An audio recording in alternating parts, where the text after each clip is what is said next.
Welcome everyone on this beautiful Wednesday, at least, sorry, where I am.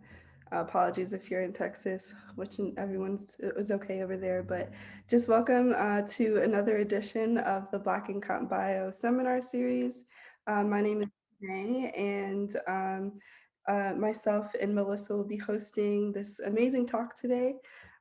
Just wanted to welcome everyone and thank you all for supporting Black Women Comp Bio last month during a month full of a lot of events and celebrations.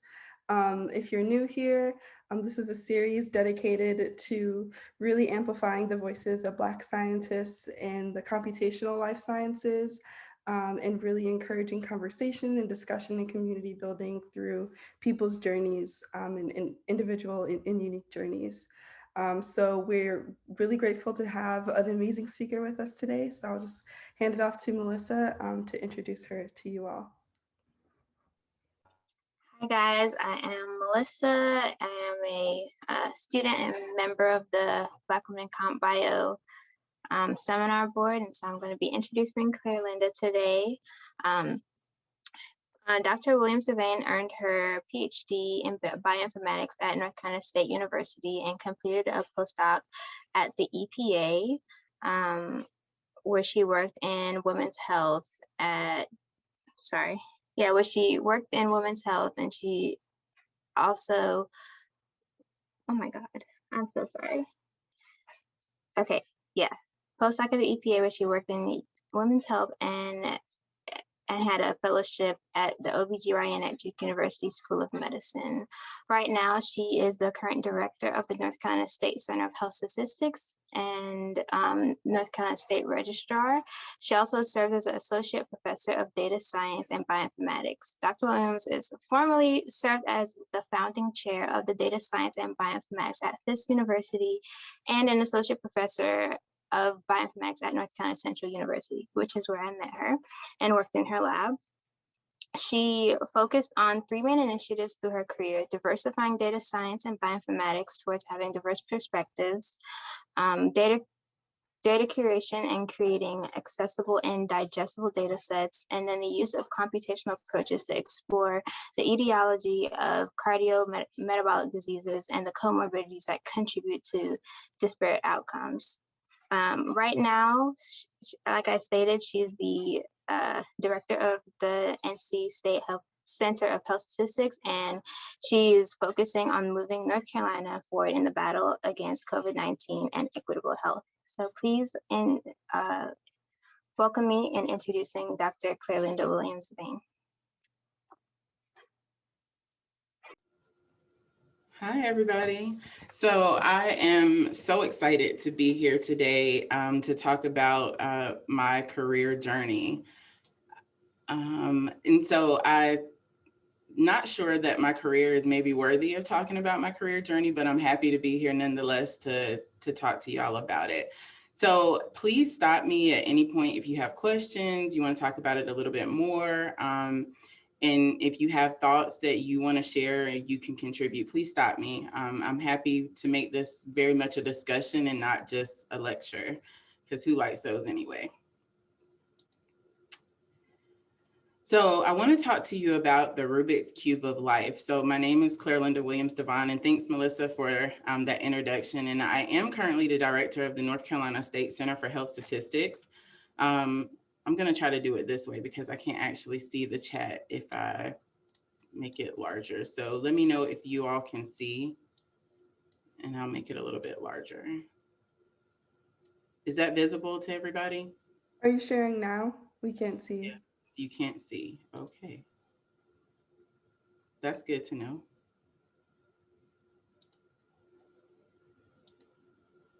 All right, how about now? Looks good. And is it just showing the PowerPoint? Yes.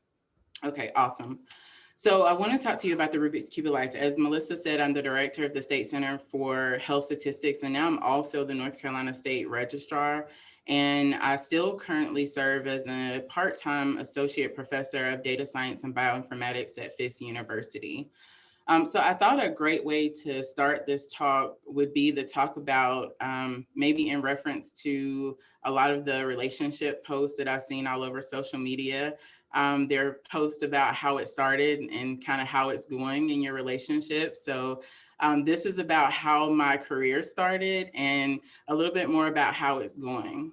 So my background is that I went to undergrad at North Carolina Central University, the North Carolina Central University, and I completed a bachelor's degree in mathematics. And so in parentheses under each one of these, you'll see sort of what else I did while I was there that I think was pivotal in shaping my career. So while I was there, I also completed the pre-med curriculum in preparation to be a podiatrist because I really thought that I was gonna be a foot doctor. I then went to North Carolina State University to finish my Ph.D. in bioinformatics. And so while I was there, I did a great deal of my work focusing in toxicology and statistics. And then I did a postdoc at the Environmental Protection Agency in systems biology. And so there I really got my first taste of leadership. And so that was very exciting. So how it's going. So currently I am at the Division of Public Health for North Carolina, and my reason for coming here really had a lot to do with COVID. In the midst of COVID, I was very frustrated at the lack of information that I was able to get. And at that point, I was still in Tennessee. I did a lot of complaining on social media and LinkedIn about our desperate need of data to understand the disproportionate deaths that were happening from COVID-19 and the disproportionate effect. And a friend sent a message and said, put your money where your mouth is. There's a position open in North Carolina to change that. And so I did have the opportunity to come to North Carolina and lead the State Center for Health Statistics. And so my underlying passion is still health disparities, but it's much broader now. I also currently, as I said, serve as an associate professor at Fisk University. I was the department chair before I took on my position for the Division of Public Health. But I also lead a program there called Fisk Digital, and it is really thinking about the implementation of interdisciplinary quantitative and qualitative sciences across the board. And so really thinking about not breaking down the silos of different disciplines, and data science, I believe, is the way that you do that. Data science doesn't have a discipline. It can really be applied to anything. And so that is very exciting. And the rest of how it's going is my family. That is the central idea and the central piece of my life. And the things that I'm really passionate about are making the world a lot better for my boys as they grow up. So I made a reference to a Rubik's Cube. And so I want to kind of talk about just describing a Rubik's Cube in general. So there's a little bit of vocabulary, but no matter what book you read, what website you go to, it will all start with the success of solving a Rubik's Cube is all about having the opportunity to get to know the cube. And if we're to talk about the parallel of that in your career journey is really all about getting to know yourself. And so the parts of the Rubik's Cube are the edge, that's where two visible colors meet, the corner. So that's kind of the corner of each cube, the center. That's that one position that never moves. The layers are the different combinations that you have, and the faces are the 6 sides of the cube. So there are a few actions that I want to talk about. The first one is probably the most important one, and that is the regular inverted turn. So the regular turn, you turn in clockwise, inverted turn counterclockwise. So the goal is to find the right combination, but you may turn forward. Sometimes you turn backwards as well. And the algorithm is really the plan. It's the series of rotations that reorient the blocks into a desired outcome. And that perfectly describes the journey in your career. And then permutation, the act of moving the blocks into desired formation. So if we're to align that with your career journey, the different parts, I think the edge is kind of when two of your interests align. And I think you try different combinations of your interests all through your career journey. And it's kind of about getting to know all of those pieces and trying it out. Sometimes it works and sometimes it doesn't. The corners are really the multiple facets of each decision. So the decision is not just what discipline or career path you'll choose, but are all the other things that go along with that. So making a decision to go into industry very early in your career can mean that you really don't have any fun, right? You don't have a good work-life balance. It can mean that. So really thinking about the multiple facets of it, deciding to take a tenure track position can also mean that you have absolutely no life for the first 5 years of your career, or you can choose to do it differently, but there are multiple facets of each decision that you have to make. And then the center, those are the things that don't move. Those are your absolute non-negotiables. Those are the things that drive you, that really largely stay the same, but in different combinations. And so your layer are the parts of the cube you turn. So that's kind of what you learn at each time that you have a different combination. What do you learn from that? And then the phases, I think, are really the phases of your career. I had a mentor that told me, and it has really resonated with me for much of my career, is that you think about your career in 5-year increments and you don't make any commitments over 5 years, because what is important to you right now is not based on what you will learn in the next 5 years. So you want to be able to pivot and turn and really take advantage of the information that you learn.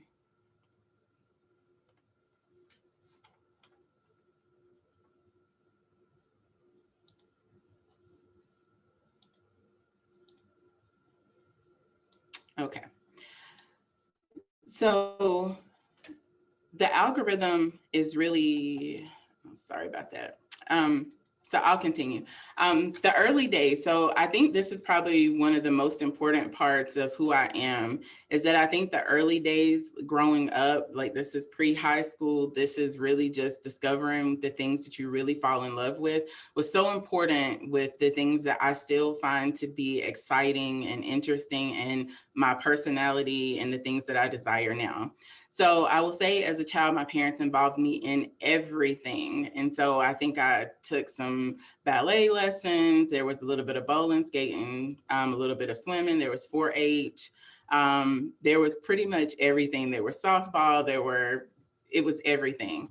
And so I was involved in everything. And so I've always been a multitasker. I don't want to ever have just one thing going on and that doesn't excite me. And I think that's all my parents' fault. But also I taught myself math in probably the most unconventional way, but the thing that I thank my mother for the most is that she would buy old textbooks, the teacher edition of the book and the student version of the book. And my dad bought a big whiteboard for my room. And so I was teaching my imaginary friends math. And through that, I actually ended up teaching myself math. And so math has been something that I have always loved. And I think that little experience with getting the opportunity to teach and learn myself has really shaped all the things that I really love to do now. I had an absolute obsession with adding machines and a cash register obsession.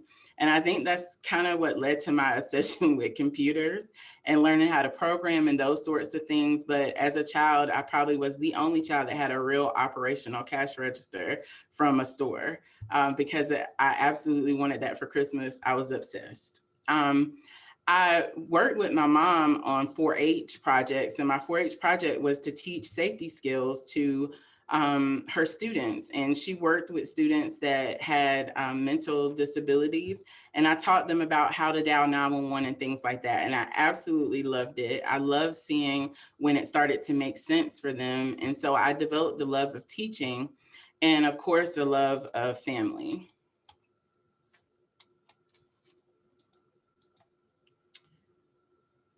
So then I began undergrad at North Carolina Central University. And I will say this is where really the pieces of the Rubik's Cube started coming together. So I changed my major 6 times. So talk about exploring edges. So I was a math major, and then I thought, well, accounting was kind of cool. So I'll do accounting and math. And then I thought computer information systems and math, maybe computer science and math.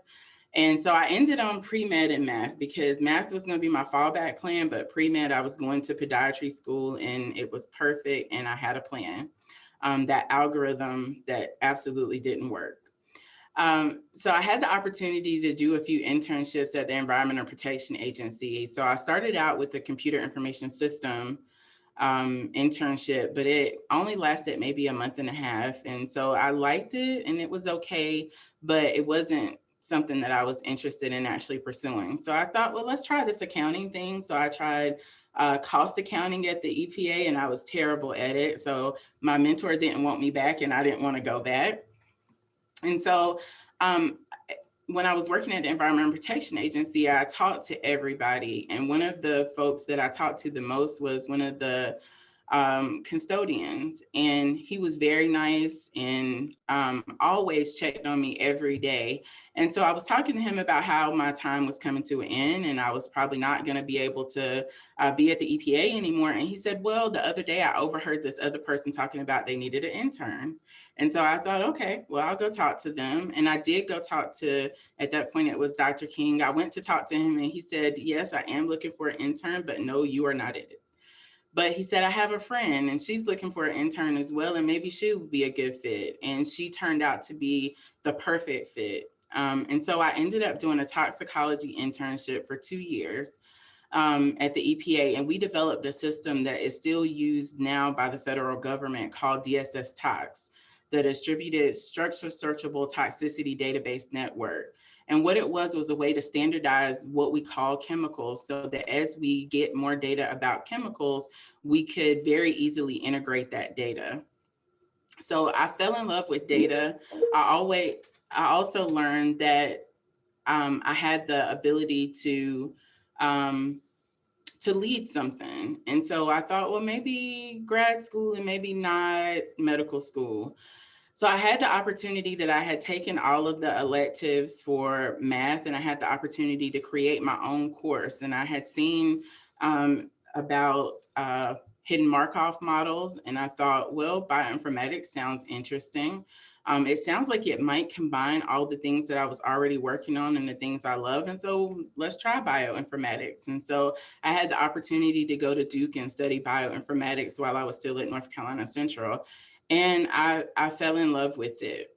I will say that friendships during undergrad really motivated me. We all, a set of friends that decided we could graduate early and have some time off before we go to professional school. And that'll be nice. We could make some money and do those things together. And so we all graduated in 3.5 years and kind of accelerated the schedule of starting our careers. So during that time, I learned that maybe there's another way to help my family. I really wanted to go to podiatry school because I believed if you could really fix the issues with a person's feet, you could probably fix their health. And so that's why podiatry school was so important. But I decided maybe I could do that through graduate school. And so I would go to graduate school and study bioinformatics and think about how I could use bioinformatics to really help my family. So I developed one of my critical centers here, which was health disparities. And so for the rest of my career, health disparities was something that was pivotal and something that was very important. So I got to NC State and I started studying health disparities, and the reality of grad school really struck me. And that was my first inverted turn. I had a first semester shock when I made B's and a B minus, and the B minus dropped my GPA below the minimal GPA to keep your fellowship. And so that was my first inverted turn of graduate school, the reality of it, and that maybe I couldn't cut it and I wasn't ready. So I thought about it, and the chair of the department said, let me know what you want to do. And I came back and I wrote a letter and I said, I can do this. I just need one more semester. So they gave me one more semester to turn things around, and I did. But that was the first time that I had to really make a decision about whether I could dig in and keep going or whether this was just too much for me. So during my time of graduate school, I developed a real love for statistics. If you know anything about NC State's Bioinformatics Program, you know that it is all statistics. And I started understanding system processes and really thinking about how I could navigate that to really leverage it to answer these questions about health disparities. But then again, the reality of graduate school struck. And this is where I realized the importance of representation. There wasn't any. So the entire time I was in graduate school, there wasn't any representation of anybody who looked like me. So I was kind of just left floating out there and trying to figure out how I was going to survive graduate school. So I thought the one thing that I'm sure about is that I know about DSS tox. Maybe I can extend what we've already developed using bioinformatics. And so we did. We added gene expression data to DSS tox and started thinking about, well, can we take gene expression data put it in a centralized location and really start to integrate that data to develop predictive regulatory models? And so we did. So what I learned here is that I really wanted to find my way back to human research. So while DSS Talks would get me out of graduate school, it was not the thing that I was very excited about. And I wanted to really remind all of you, particularly students that are in graduate school, to get all that graduate school that is, can you all still hear me? We can hear you, but you're okay. All right. I got an error message. Okay, great. Is to get all that you can get from graduate school, because that is the one place that you have the freedom to learn everything that you want to learn. Once you get out of graduate school and you're in your postdoc and you're in a tenure track position or you're in industry, it's a lot more difficult to just learn freely. So take your time. I know it feels good to rush and get out because you would like to not make such little amounts of money, but the money is not everything. The opportunity to learn and to have the freedom to go down a path that's not exactly the right one and have that inverted turn, it all exists in graduate school. So I continued on to the EPA, where I did a postdoc in systems biology. And so I worked on a study called the Mechanistic Indicators of Childhood Asthma. And I finally was back to humans, and I was so relieved and so excited. And so I started looking at health disparities with an environmental focus, and really learning that health disparities were really everywhere. And so as long as I had the opportunity to work on human data, I could pretty much do anything. And so at the same time that I was working at the MICA study, I developed the WikiLim system. And so that was a system for tracking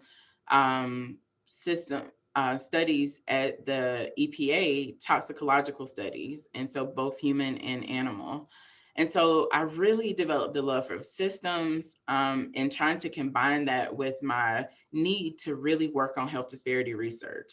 At that same time, my mentor and my PI, he was called to work on some very important problems and really become a decision maker. So the running of his research lab largely came down to me. So I was thinking that maybe I thought I didn't want my own research lab, but maybe I do, and maybe I can do this. I also had the opportunity to run our training organization.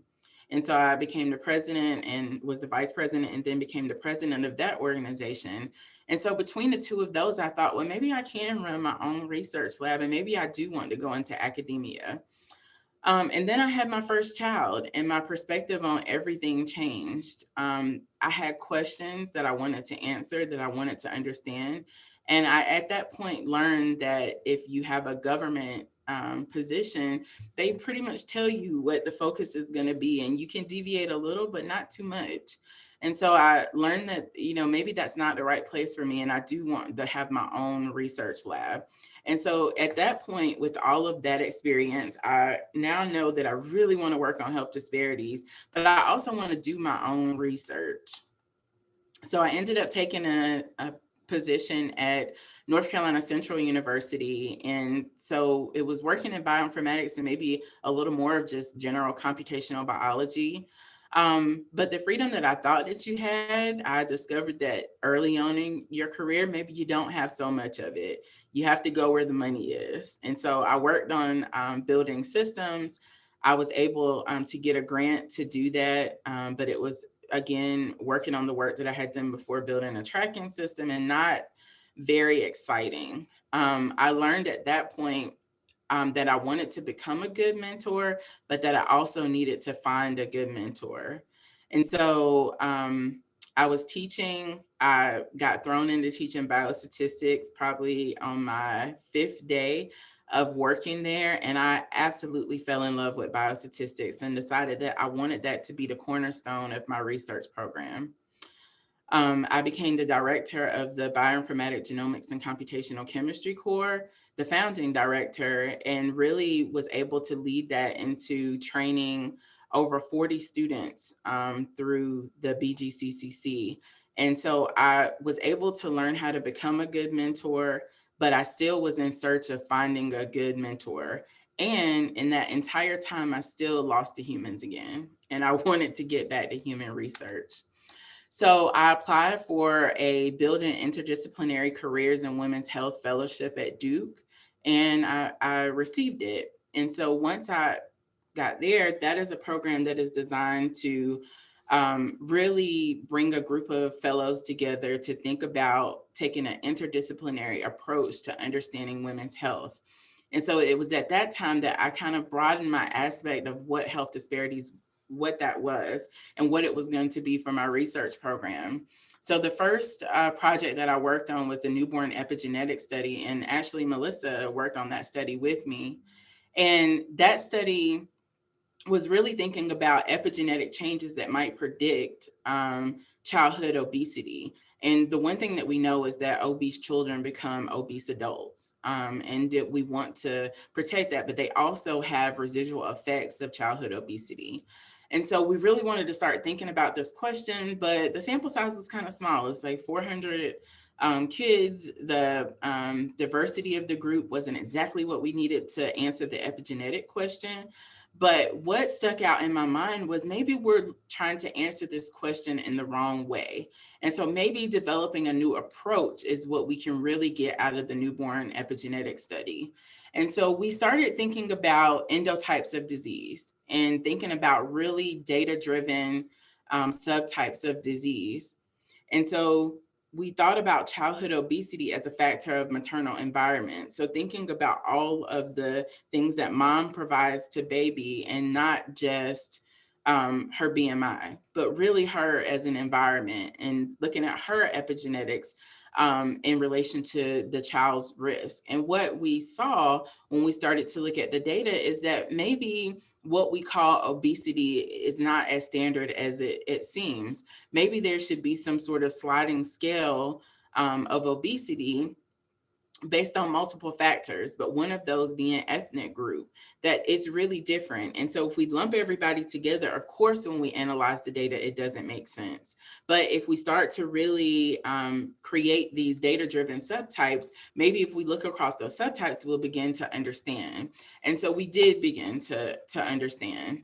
And we thought that this system, this endotypes of disease, is maybe something that we need to explore a little bit more, because we could apply this to multiple problems and really help other people and help everyone to understand health disparities, but help their research to actually contribute to understanding health disparities.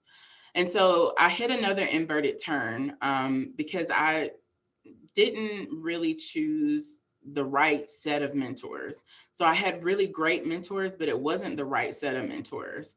It was at that point that I understood that a good mentor is not someone who wants to make you into them, but a good mentor is someone who understands what you're invested in, what you want to learn, and will support you through that.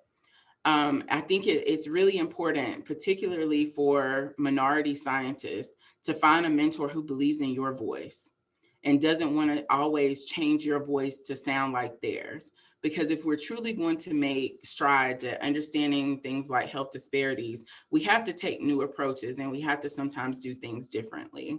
And so that was something that was really important that I learned through this entire program.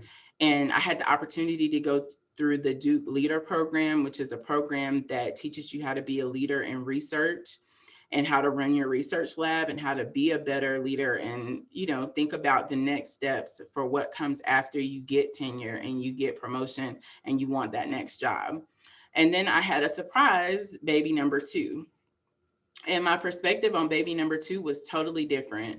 I had already submitted my tenure portfolio So I felt like that was a great time. And what I had missed with baby number one, I wanted to not make that same mistake with baby number two.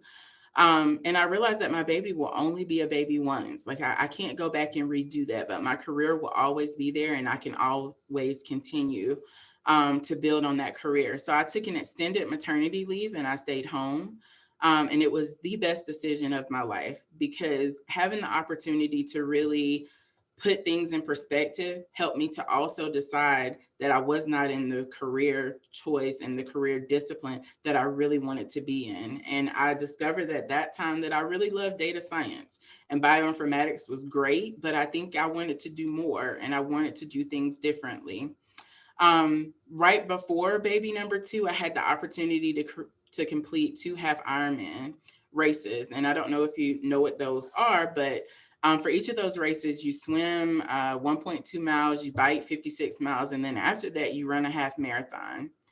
And so I had the opportunity to do 2 back to back. And I thought when I got to the end of the finish line the second time that there's absolutely nothing I can't do. So why not think about a new career in data science? And so I did. I took a position as a department chair of data science and bioinformatics at Fisk University. So they'd already started the development of a data science program. So I continued the development of that program and developed a bioinformatics program. And the bioinformatics program, the development of that program was solely because I believe that representation. And so if I'm there, I create the program and I can help to really nurture students through a bioinformatics program, we can have diverse voices be heard at the table when we're trying to solve bioinformatic problems. So that was really important to me, but also thinking about what does my research program look like now?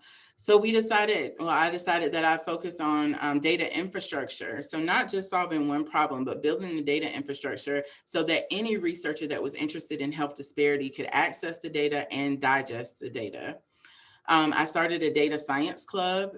So we met on Friday nights, and believe it or not, students were super excited about. We came together, we have pizza every Friday night, and we just choose a problem to work on and use data science approaches to try to solve it.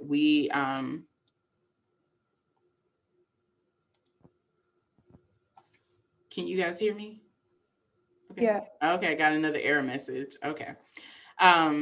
So we started the data science club. We came together and thought it would be really cool to just pick real problems and try to solve them. So right before COVID, the last problem that we were working on was predicting the 64 or 69 teams that would be in the that would be on the bracket. So not predicting the bracket, but predicting the teams that would be on the bracket based on the statistics from the entire season and previous seasons.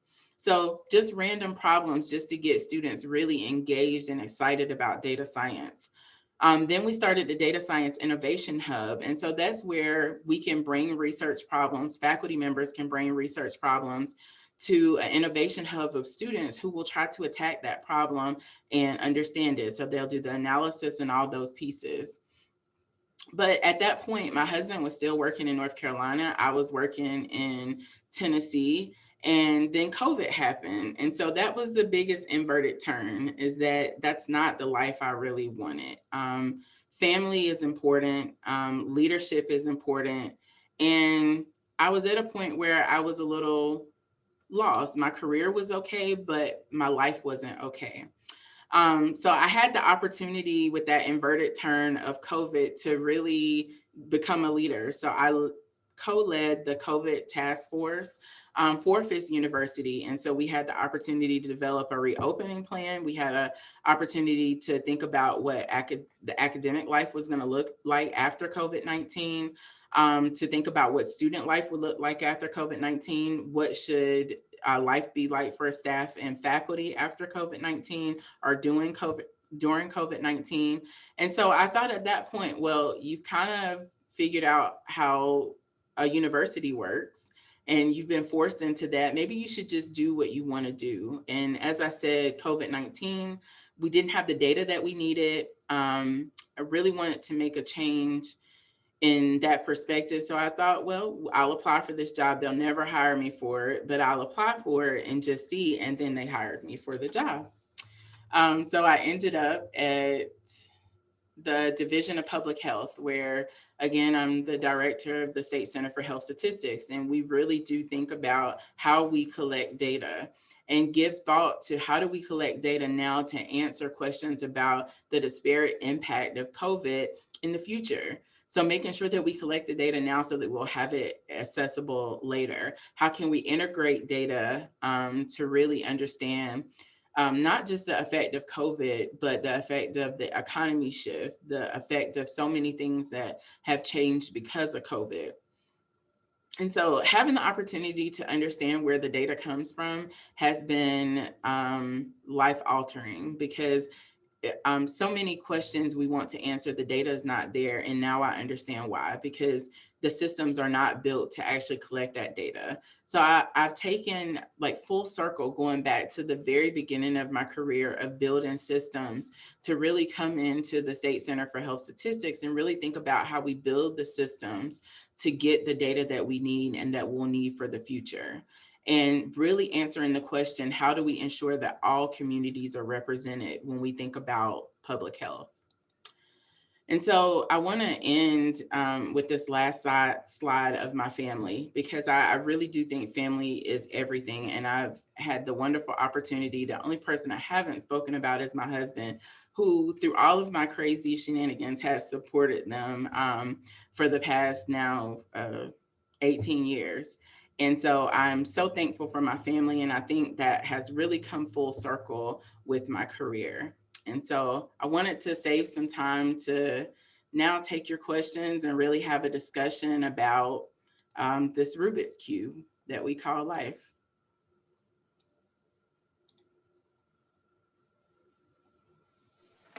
That was an amazing, amazing talk, ClarLynda. I've known you personally through working with you, but to see all the ups and downs and different facets of the Rubik's Cube through your career has been really inspiring, and has me thinking of how I'm gonna, make my next change, or what are my layers I'm gonna involve in my life. So thanks for giving that talk. I think if anyone has a question and they want to just unmute themselves, they can ask or type it in the chat, and either me or Janae can read it out loud and ask the question.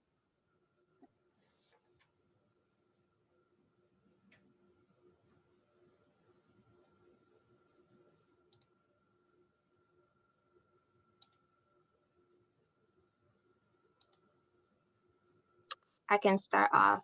And I feel like there's a big stigma, especially in grad school, of like switching between academia and industry and government. Did you feel that it was a hard transition to go in between like that, or is it like more made up in our minds? I think it can be a difficult transition, but I think it kind of is a little bit about mentality, right? So nothing's going to be easy. So you're not going to walk into, even if you go from one university to another university, it's not going to be easy, right? Every university is different. So government has its own set of rules. Academia has its own set of rules. And so it's different, but I don't think it's any more difficult than moving between the same, being in academia in one place and another place. But I think mentality is everything. So if you go into it thinking that it's an impossible task, then it's going to be impossible, right? If you go into it thinking that you can do it and thinking that, giving yourself grace to mess up, giving yourself grace to have that inverted turn and go back and try something different to try to get through it. I think that, absolutely fine.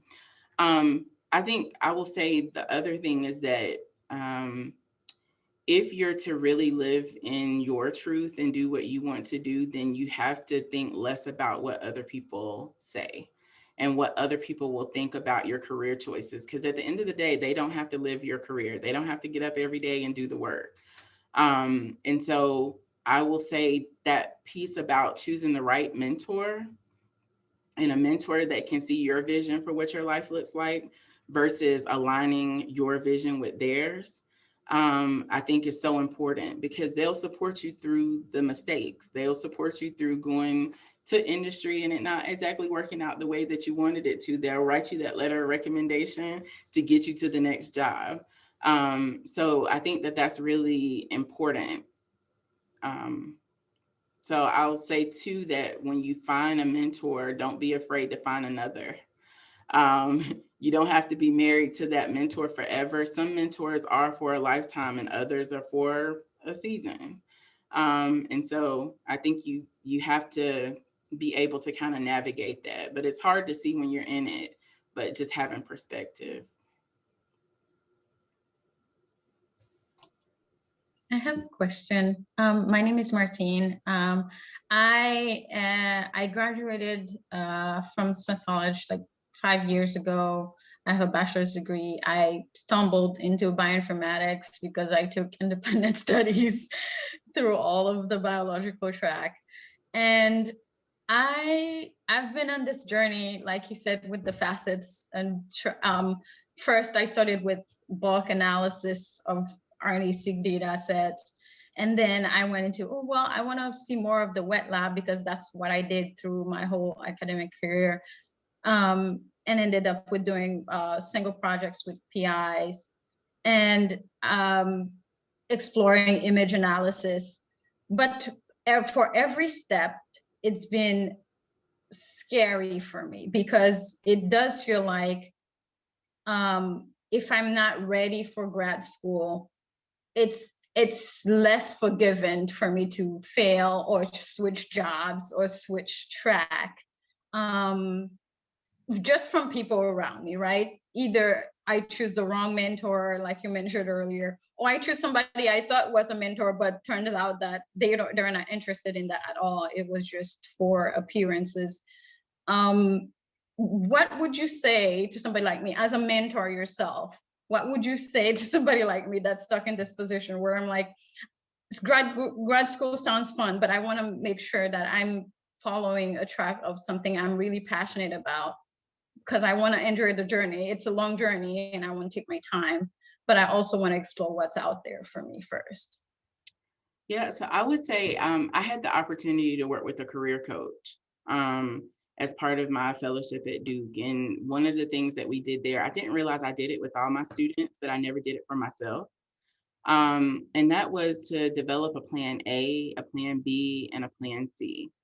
And then you're going to develop a plan D. And plan D is the best parts of A, B, and C.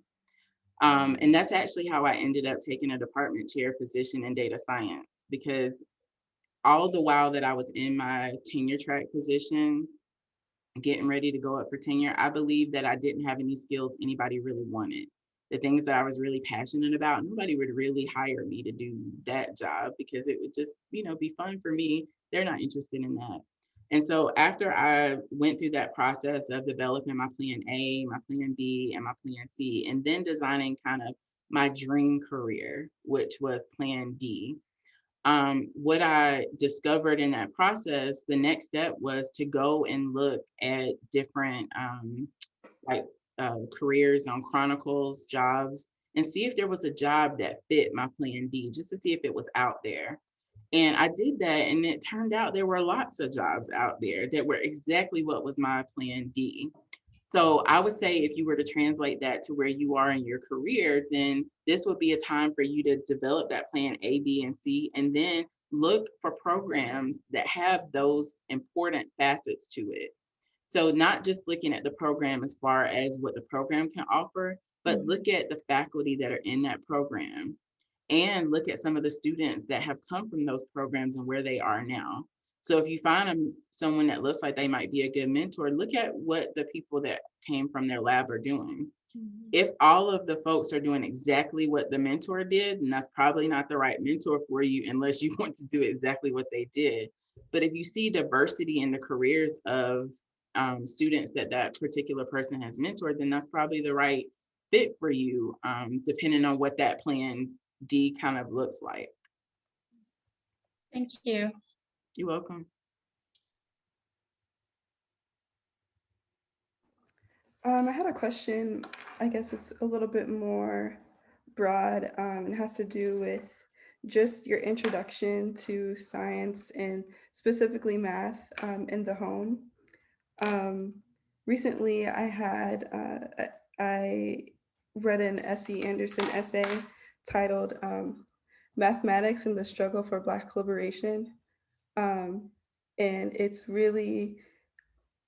it was an interesting experience. We had a really interesting discussion with other Black students at Penn, but it was really about how there was a barrier of how Black people and especially young people and their minds were opened up to math, and specifically how they interacted with it in the home with their families, and I guess down the line led to um, you know, just a lack of that confidence in STEM overall.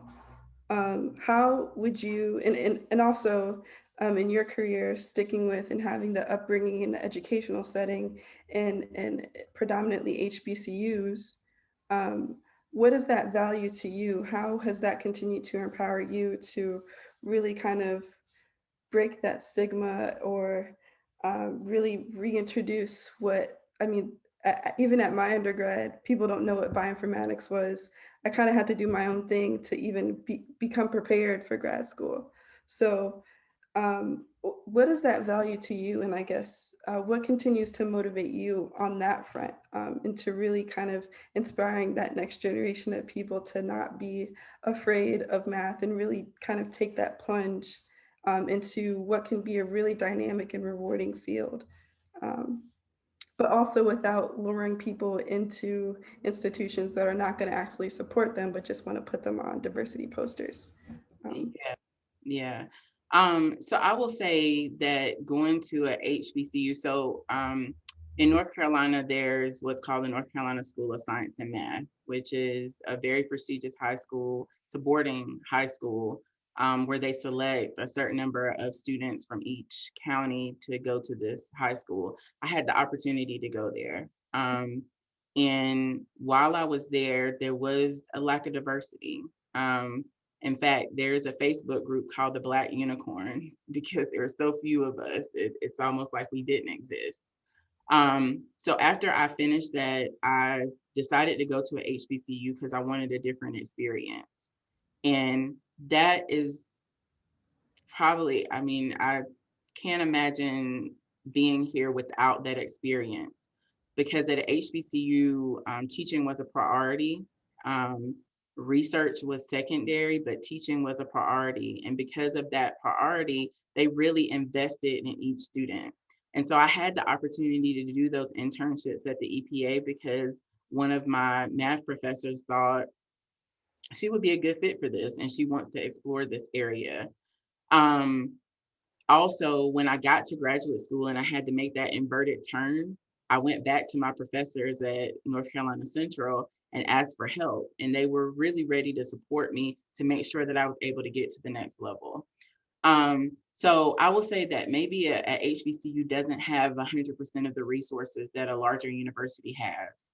But what it does offer you is a personalized education and the support system that you need to get to the next step.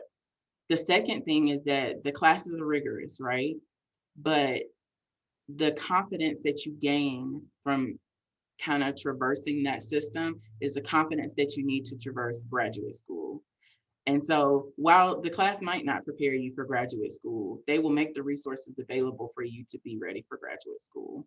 And so that has always been important to me. And it's why my academic career has been solely at HBCUs, because I believe that the next generation of scientists, the diverse scientists, a portion of them will need to come from HBCUs. And HBCUs are uniquely positioned to support those students as they come out.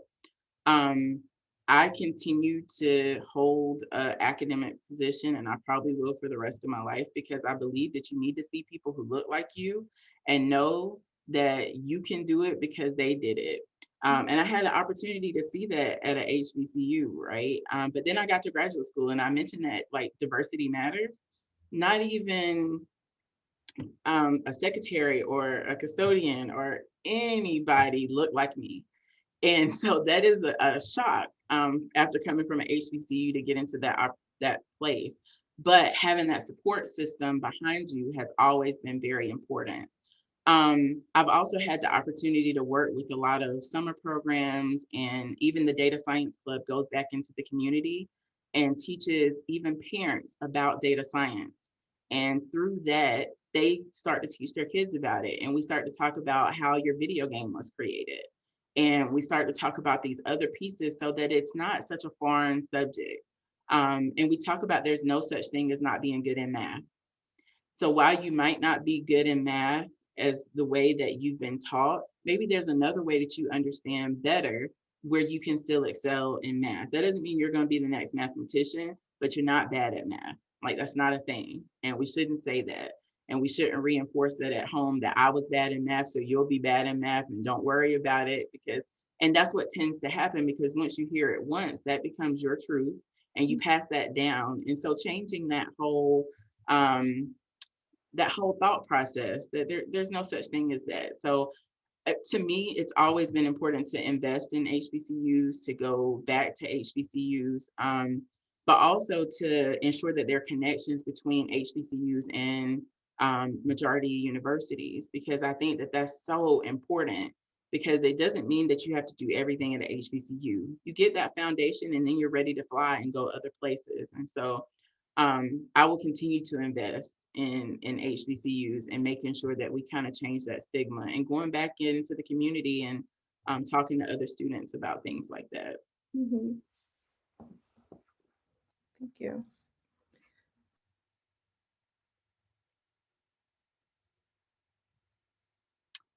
So I'll say one more thing about sort of the decisions that you make is that one of the things that is even in my email signature when I send emails from my personal account is grace. Really giving yourself grace, but giving other people grace as well.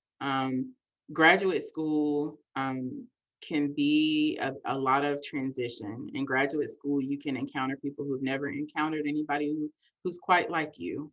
And that doesn't mean you need to change who you are, but do give a person grace to learn about who you are and be willing to share that, so that we really do break down some of the walls and break down the stigma that's there, that we can't all just exist in science and work together in science without any sort of judgment or that fear that if you mess up one time, your whole career is going to be over. You're going to make mistakes. And you have to give yourself grace to do that, but also give other people grace to mess up too. So that you really do have the opportunity to be in a free environment where everybody can really be successful.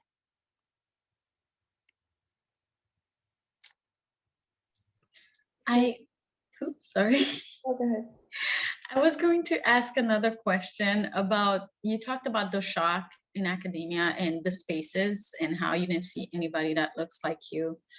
How do you keep the confidence? Because that's the roadblock I encounter most of the time, either when I go to conferences or even where I am right now. If I go to little retreats that they do for the comp sci department, I'm the only face there that looks like myself, and it's very hard to not fold over myself and say, oh my God, maybe I shouldn't be in this room. How do you keep going head high? Because there are going to be those comments. There is going to be those people that act a certain way and make you doubt everything you've ever done so far. How do we keep going? I think I can say that my very first day walking into orientation for graduate school, one of my classmates told me that I was there because of affirmative action. And that's the only reason why I was accepted into graduate school. And I corrected him that I had written a book chapter, published 2 first author publications, and that I graduated with 3.87 GPA with a mathematics major. And so I was there because I was supposed to be there. And perhaps they had only let him in because they had an absence of white men that needed to be in the program. And so I didn't have that problem again after that. But at the same token, it does hurt to believe that people don't see you for who you are and that you're automatically judged when you walk into a room. But one of the things that I still do to this day is I update my CV regularly because I need to see the things that I've done and the things that I've accomplished and know that I've done all those things myself. I will say, this is just a side note, but something that's really important is that very early on, I never used my first name because it had a capital L in the middle. And I thought they will see me coming. They will know exactly who I am. So maybe if I use my middle name, they won't know. Maybe around in college, maybe my freshman or sophomore year, I decided that I should lead with that because that's exactly who I am. And if you don't want me to be there, you should know before I get there. And so that's where I kind of have grown that confidence that I am uniquely me and I'm not you. I don't compare myself to you, but I've done some great work. I've done some great things and I'm supposed to be exactly where I am and I deserve to be here. I don't have anything to prove to you. And so that's kind of been my mentality, but I started that when I was in graduate school of really keeping an up-to-date resume and CV because I need to see those accomplishments and know that I'm supposed to be here and this is exactly what I'm supposed to be doing right now.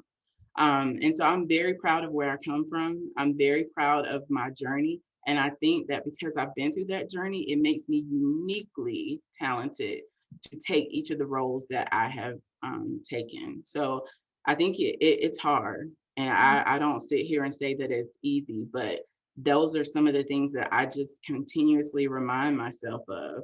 And I prepare myself for going into those rooms. I'm an introvert. I don't like to talk to a lot of people that I don't know, but I prepare myself that that's what I need for my career. So I get myself hyped up before I go into those meetings and I get ready for it. Because I know that I'm gonna be the only face there, but I also am very vocal that I shouldn't be the only, I shouldn't be the only face here. We should have more diversity. And I want to help you to build that, but I can't answer every question about what a Black person thinks. There should be diverse perspectives there because we are a diverse people, just as every other culture is. And so I think you'll get to a point where you can use your platform, but until you get to that point, you have to continue to be your own best cheerleader. And you, as I said, I get myself ready to go into those rooms to talk about these things because I think if I don't, nobody else is going to do it. So you have to keep showing up. You have to keep going through that, but really continue to think about all the things that you've done and not just the things that you can record, like I wrote a paper, but think about the experience that you had and what you learned from that experience and how that has changed you and how it gives you something that you can contribute to something else. And think about your mistakes too. If I had never struggled in graduate school, I wouldn't have been able to mentor my students as effectively when they messed up. I understood completely exactly what happened when you got there, but I also did a better job of preparing them to go to graduate school. That first semester, don't take all those hard classes. If there's a class that you can put off to later, put it off. You need a chance to adjust to a different environment. And you are going to have these microaggressions and other things that cause you to doubt yourself. You don't want to be doubting yourself when you're going through the hardest course in the program, right? That gatekeeper course. So it has helped me. And so I don't, shy away from the fact that, I messed up. My grades weren't so good my first semester, but I turned it around and I kept going. So I think you kind of got to put all those pieces together and really be your own best cheerleader and take inventory of who you are and what you offer to any program that you go into. And you want to think about that when you're interviewing for graduate school, right? Mm-hmm. You want to have your unique perspective on what you can bring to a lab. You want to sell that. And when you go into a faculty interview, you want to do the same thing. An industry interview, you want to sell what you bring to it because otherwise they can hire anybody. But why should they hire you?